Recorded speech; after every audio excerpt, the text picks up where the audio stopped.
ടി.വി.കെ തലവൻ വിജയെക്കുറിച്ച് മിണ്ടരുതെന്ന് മന്ത്രിമാർ ഉൾപ്പെടെയുള്ളവർക്ക് DMKയുടെ നിർദ്ദേശം. മന്ത്രിമാരായ KN നെഹ്റുവും R ഗാന്ധിയും ഇക്കാര്യം സ്ഥിരീകരിച്ചു. വായിൽ പ്ലാസ്റ്റർ ഒട്ടിച്ചാണ് നിൽക്കുന്നതെന്ന് തിരുവാരൂരിലെ യോഗത്തിൽ മന്ത്രി KN നെഹ്റുവിന്റെ പ്രതികരണം. മുഹമ്മദ് റഹീസാണ് ചേരുന്നത് ചെന്നൈയിൽ നിന്ന് വിവരങ്ങളുമായി. റഹീസ്, ഇതിപ്പോ പോളണ്ടിനെ കുറിച്ച് മിണ്ടരുതെന്നൊക്കെ പറയുന്നത് പോലെ എന്താണ് ഇതിന്റെ കാരണം? ഇതാ പ്രധാനമായിട്ടും വിജയെയും TVKയും അവഗണിക്കുക എന്ന ലക്ഷ്യത്തോടു കൂടിയാണ് DMK മന്ത്രിമാർക്കടക്കം ഇത്തരത്തിലൊരു നിർദ്ദേശം നൽകിയത്. സാധാരണ പാർട്ടി പ്രവർത്തകർക്ക് നേരത്തെ തന്നെ നിർദ്ദേശം നൽകിയിരുന്നു.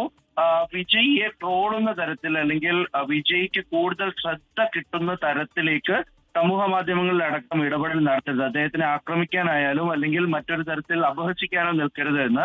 അതിപ്പോൾ മന്ത്രിമാർക്ക് കൂടി ഈ നിർദ്ദേശം നീട്ടി നൽകിയിരിക്കുകയാണ്. അതിന്റെ പ്രധാന കാരണം കഴിഞ്ഞ 1.5 ആഴ്ചയായി വിജയുടെ റാലി അല്ലെങ്കിൽ അദ്ദേഹത്തിന്റെ തമിഴ്നാട് പര്യടനം മാത്രമാണ് തമിഴ്നാട് രാഷ്ട്രീയത്തിലെ പ്രധാന ചർച്ചയായി നിൽക്കുന്നത്. അപ്പോൾ അത് അത്തരത്തിൽ നിൽക്കുമ്പോൾ വിജയ്ക്ക് ഓരോ ദിവസവും കിട്ടുന്ന ഹൈപ്പ്, അദ്ദേഹത്തിന് കിട്ടുന്ന വിസിബിലിറ്റി, അത് സമൂഹ മാധ്യമങ്ങളിലായാലും അല്ലാതെ ആയാലും അദ്ദേഹത്തിന് കിട്ടുന്ന ആ ഒരു വിസിബിലിറ്റി, അത് DMKയെ സംബന്ധിച്ചിടത്തോളം അത് അത്ര നല്ലതല്ല. അത് കുറയ്ക്കുക എന്നുള്ള ലക്ഷ്യത്തോടെയാണ് പ്രധാനമായിട്ടും ഇങ്ങനെ ഒരു നിർദ്ദേശം നൽകിയിരിക്കുന്നത്. പ്രത്യേകിച്ച് DMKയുടെ പരിപാടികളും വിജയെക്കുറിച്ച് പറയുന്നത് അത് നല്ലതായാലും ചീത്തയായാലും ഒരുപക്ഷെ അത് വിജയന് അനുകൂലമായി തന്നെ വന്നേക്കാം. അതാണ് ഇത്തരത്തിലൊരു തീരുമാനത്തിലേക്ക് മിണ്ടരുത് വിജയെക്കുറിച്ച് എന്നാണ് ഇപ്പോൾ തീരുമാനം.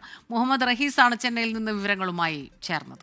ലോകത്തെവിടെയായാലും ഏത് സമയത്തും 24 വാർത്തകളും ഓഗ്മെന്റഡ് റിയാലിറ്റി പാക്കേജുകളും എക്സ്പ്ലെയിനറുകളും വിശദമായി കാണാൻ ഞങ്ങളുടെ YouTube ചാനൽ നിങ്ങൾക്ക് സബ്സ്ക്രൈബ് ചെയ്യാം.